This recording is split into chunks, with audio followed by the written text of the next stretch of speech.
എല്ലാവർക്കും പുതിയ വീഡിയോയിലേക്ക് സ്വാഗതം. ഇന്ന് ഞാൻ വർഷങ്ങളായിട്ട് പിള്ളേർക്ക് ഉണ്ടാക്കി കൊടുക്കുന്ന ഒരു ഓയിലാണ്, ഹെയർ ഓയിലാണിത്.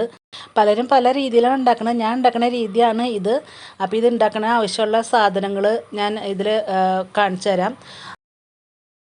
ആദ്യം അഞ്ചനക്കല്ല്, അത് കുറച്ച് 1-2 പീസ്. പിന്നെ ചെമ്പരത്തി നമുക്ക് ആവശ്യത്തിന് എത്ര വേണമെങ്കിലും ഉപയോഗിക്കാം. പിന്നെ തുളസിയില കുറച്ച്, അതെല്ലാം നമ്മുടെ ഇഷ്ടത്തിന് കുറേശ്ശെ കുറേശ്ശെ. പിന്നെ കീഴാർനെല്ലി, വെറ്റില 2 എണ്ണം മതി കേട്ടോ, ഒരുപാട് വേണ്ട. പിന്നെ ഇത് കയ്യുണ്ണിയം, അത് നമുക്ക് എത്ര വേണമെങ്കിലും അതിൻ്റെ നീരെടുക്കാം, പ്രശ്നമില്ല. പിന്നെ വേപ്പില, ആര്യവേപ്പിൻ്റെ ഇല, പൂവാങ്കുരുന്നിൻ്റെ ഇല, ഇതെല്ലാം കുറേശ്ശെ എടുക്കുക. പിന്നെ പനിക്കൂർക്കയുടെ ഇല, പേരയുടെ കൂമ്പല, പിന്നെ ഉലുവ തലേദിവസം വെള്ളത്തിലിട്ട് കുതിർത്തിയിട്ട് അതെടുക്കുക. ചെറിയുള്ളി, കറ്റാർവാഴ, മൈലാഞ്ചി, പിന്നെ പച്ചക്കർപ്പൂരം കുറച്ച് വേണം, 2 കുരുമുളക്, പിന്നെ നീലാമ്പരിയുടെ പൊടി. നല്ല പാക്കറ്റ് നോക്കി വാങ്ങിച്ചോളൂ കേട്ടോ, നല്ല ആയുർവേദത്തെ കടയിൽ നിന്ന്, എന്നാലാണ് നല്ലത്. പിന്നെ ഫ്രഷ് ആയിട്ട് ഉണ്ടെന്നുണ്ടെങ്കിൽ നമുക്ക് ഇല വാങ്ങിയിട്ടുണ്ടെങ്കിൽ അങ്ങനെ ഉപയോഗിക്കാം, അതിന് കുഴപ്പമില്ല. എന്നിട്ട് ഈ സാധനങ്ങളെല്ലാം കൂടിയിട്ട് നമ്മൾ ആദ്യം കറ്റാർവാഴയും ഉള്ളിയും ഉലുവയും മാത്രം ഇട്ടിട്ട് നമ്മൾ മിക്സിയിലടിച്ച് കുറച്ച് ഫസ്റ്റ് മാറ്റി വയ്ക്കുക. കാരണം എല്ലാം കൂടി അടിക്കുമ്പോൾ ഇതിന് ഒരു വഴുവഴുപ്പുണ്ട് ഈ കറ്റാർവാഴയ്ക്ക്. അപ്പോൾ അതൊന്നും മറ്റേതും കൂടി ആകുമ്പോൾ പറ്റില്ല. അപ്പോൾ ആദ്യം ഈ ഉലുവ, ചെറിയുള്ളി, കറ്റാർവാഴ, ചെമ്പരത്തി, ഇതൊക്കെ മിക്സിയിലടിച്ചിട്ട് ആദ്യം മാറ്റി വയ്ക്കുക. ഇത് ഞാൻ ഉണ്ടാക്കുന്ന രീതിയാണ് കേട്ടോ. ഇത് തേച്ചിട്ട് പിള്ളേർക്ക് നല്ല റിസൾട്ട് കിട്ടിയിട്ടുണ്ട്. പിള്ളേരെ ഫ്രണ്ട്സിന് പറഞ്ഞു കൊടുത്തിട്ടും അവരുണ്ടാക്കിയിട്ടും നല്ലതാണെന്ന് പറഞ്ഞിരുന്നു. അപ്പോൾ അതുകൊണ്ടാണ് ഞാൻ നിങ്ങൾക്ക് കൂടി ഒന്ന് ഷെയർ ചെയ്യണത്. അടുത്തത് നമ്മളെടുത്ത് വെച്ചാൽ ഇതൊക്കെ ഉള്ള കീഴാർനെല്ലി, പൂവാങ്കുരുന്നില, ഇത് വെറ്റില, പനിക്കൂർക്കയുടെ ഇല, കയ്യുണ്ണിയം, അങ്ങനെ കുറേ നേരത്തെ കാണിച്ചത് പേരയുടെ കൂമ്പല, ആര്യവേപ്പിൻ്റെ ഇല, കറിവേപ്പില, മൈലാഞ്ചി, പിന്നെ അങ്ങനെ ഒരുപാട് സാധനങ്ങൾ ഞാൻ നിങ്ങൾക്ക് നേരത്തെ കാണിച്ചിരുന്നില്ലേ. അപ്പോൾ ആ സാധനങ്ങളെല്ലാനും കുറേശ്ശെ കുറേശ്ശെ. ഈ വെറ്റില 2 എണ്ണത്തിൽ കൂടുതൽ ഉപയോഗിക്കേണ്ട കേട്ടോ. ഞാനിപ്പോൾ 2 ലിറ്റർ വെളിച്ചെണ്ണയ്ക്കാണ് ഇത്രയും സാധനങ്ങൾ നമ്മൾ എടുത്തേക്കണത്. അപ്പോൾ വെറ്റില ഒരുപാട് ഉപയോഗിക്കാൻ പാടില്ല. അതുപോലെ ഇതൊക്കെ കുരുമുളക് 2-3 എണ്ണത്തേക്ക് വല്ല, അത് ഞാൻ ഉണ്ടാക്കുന്ന സമയത്ത് ഞാൻ വഴിയെ നിങ്ങൾക്ക് പറഞ്ഞു തരാം. എന്നിട്ട് അതിങ്ങനെ കുറേശ്ശെ വെള്ളം ഒഴിച്ചിട്ട് നമ്മൾ മിക്സിയിൽ നല്ലോണം അടിച്ച്, ഒരുപാട് ഇങ്ങനെ പേസ്റ്റ് പോലെ ഒന്നും ആക്കണ്ട, കുറച്ച് നല്ല നീര് കിട്ടാൻ നമുക്കറിയാലോ. അപ്പോൾ അതുപോലെ നല്ല ഒത്തിരി ഇതുപോലെ നിന്നിട്ട് എന്നാലും നമുക്ക് പിഴിഞ്ഞാൽ കിട്ടുള്ളൂ ശരിക്കും.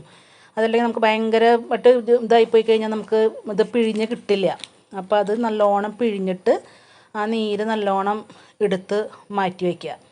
അങ്ങനെ പല ഇതൊറ്റ കുറേ പ്രാവശ്യം കുറച്ചിട്ട് ഒഴിച്ചോളൂ. അത് കഴിഞ്ഞിട്ട് പിന്നെ ഈ നീര് ഉരുളിയിലേക്ക് ഒഴിക്കുക. നമ്മൾ അടുപ്പ് കത്തിച്ചിട്ട് തീ പിടിപ്പിച്ച് കഴിഞ്ഞിട്ട് ഉരുളിയിലേക്ക് ഈ നീര്, ഇപ്പം നമ്മൾ പച്ചിലയുടെ ഇതൊക്കെ ഉണ്ട്, അത് ഒഴിക്കുക. അതിന് ശേഷം നമ്മൾ പിന്നെ അരിച്ച് വെച്ച മറ്റേ സാധനങ്ങളുണ്ടല്ലോ, കറ്റാർവാഴ, ചെറിയ ഉള്ളി, ഉലുവ, ആ മിക്സൊക്കെ ഉണ്ടല്ലോ, അതും കൂടി അതിലേക്ക് ഇടാം. ഈ 2 മിക്സും ഇട്ടിട്ട് നല്ലോണം ഇളക്കിക്കൊണ്ടിരിക്കുക. വെച്ചിട്ടുണ്ടെങ്കിൽ നമുക്ക് അതൊന്ന് 2ഉം കൂടി നല്ലോണം ഒന്ന് മിക്സ് ആവാനായിട്ടാണ്. അത് മിക്സ് നല്ലോണം ഇളക്കി അത് നല്ലോണം ഇതായി കഴിഞ്ഞ് കഴിയുമ്പോൾ നമ്മൾ വെളിച്ചെണ്ണ ഒഴിക്കുക. വെളിച്ചെണ്ണ ഒഴിച്ചിട്ട് നല്ലോണം മിക്സാക്കുക. ആ മിക്സാക്കിയിട്ട് പിന്നെ അതിങ്ങനെ ഇളക്കിക്കൊണ്ടേ ഇരിക്കുക.